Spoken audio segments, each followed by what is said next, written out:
for a low-income homeowner, an after-school program for at-risk kids, emergency shelter for women escaping abusive homes. What do these things have in common?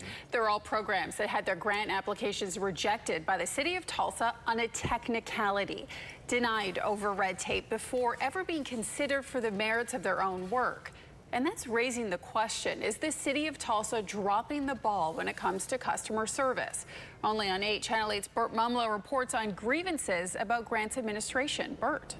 Applying for a grant can be very challenging. There's a lot of paperwork and it's easy to get in over your head. Fortunately, the city provides workshops to help applicants navigate the maze of requirements. But is the city also falling short and hindering instead of helping when it matters most? This story begins back on a bundled-up day last December. The program furnished me with a brand new roof that was well needed. That's the voice of a homeowner who had just received a new roof thanks to a grant. Every day we have people coming in, hey, you're going to be fixing up homes this year? Ples Thompson is the president of Area Councils for Community Action, or ACA, which had an eye-catching sign on the front window shouting, grants are currently available for exterior home repairs. The money comes from where? The money comes from HUD that they channel it through the City of Tulsa. But this year, the program was derailed when they got an email from the city's Grants Administration Department, which said, upon reviewing the documentation submitted, it has been found that the proposal is invalid and therefore has been rejected. And just so we're all clear, it was rejected for a paperwork error. Right. Not on our inability to do the program, not on our inability to get applicants to receive the program. Just on a technicality. Thompson decided to appeal the rejection and found himself in front of the city council. I thought we had a relationship. A relationship built on a program that's been around almost 40 years and which has helped hundreds of homeowners. I thought we had the kind of relationship where they would say, okay, hey, look, you did this wrong, and here, correct it. And that did not happen. Also appearing before the city council was the grants administration manager. Most of you know me, Reese Williams of Grants Administration. As Williams explained, ACA had filled out the paperwork wrong for the kinds of jobs they perform. When it was checked, it was noted that ACA had submitted an application for housing services and not for a physical rehab project. As it turns out, ACA wasn't the only organization that found themselves out of luck. We did reject 6 other applications. One for a very similar process where they submitted a housing services and they should have submitted an essential services application. We've applied for HUD funds for a number of years. Tracy Redmond is the executive director of DIVIS. It's their application that Williams was talking about.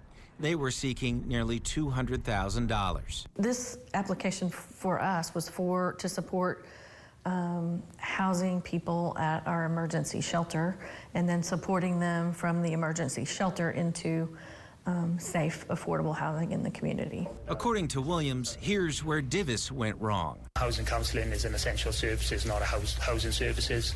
HUD is very specific on what housing services are. Yeah. And unfortunately, housing counselling does not fall under that. Right. So what they needed to do was submit an essential service. So again, we had to reject that application because per what you're allowed to do with housing services, housing counselling is not eligible. As we learned in the meeting, if an organization submits an incomplete application, then they have 3 days to turn in the missing forms. But apparently, if an organization submits an incorrect application, checks the wrong box, turns in the wrong form, then apparently no one from the city reaches out to say, hey, you messed this up. Let's get this fixed. If we're doing something wrong, can they let us know? Because if you don't tell me, I don't know. We didn't receive any contact or information about any mistake with the application or with the category, just an email from the city saying that it was not eligible. Determining eligibility is spelled out as part of the grant department's job. On page 21 of their policies and procedures, it states, GA staff will perform the initial review of all applications to ensure eligibility. They're there to help. Their jobs is to help. And it doesn't feel that way. It doesn't feel that way. While Mr. Thompson chose to appeal his rejection, when Divis received their rejection, they thought that was the end of the road. Did you know there was an appeal process? Did you know you could appeal? No, we weren't aware that there was an appeal process on this particular grant. And yet, during the City Council meeting, listen to what Councilor Dexter Wright asked Mr. Williams about the Divis application. And that group just chose not to take an appeal process after Correct. that? Yes. Okay, thank you. News Channel 8 has repeatedly requested an interview with the Grants Department. We'd like to ask them, how is it they say Divis chose not to appeal when Divis says they didn't even know they had a choice to appeal? Our requests have not been granted. In an open records request, we found 2 other organizations who had their applications rejected due to paperwork foul-ups. Those organizations collectively help hundreds of children, many of them at-risk youth. It should be noted that not everyone who was rejected agreed to appear in this story. Why? Fear of repercussions. Concern that if they spoke out, it might negatively impact their application next time. A fear discussed by Mr. Thompson of ACA after he was granted an extension by the City Council last December. Now, I am concerned about, some retaliation. Not long after ACA resubmitted their application, it was again denied. See, it was rejected at first because they said we checked the wrong box. And then we sent it back and they said it was rejected because you didn't have it lined up right. Thompson says he'll apply again this year, and he's hoping city officials will change the process.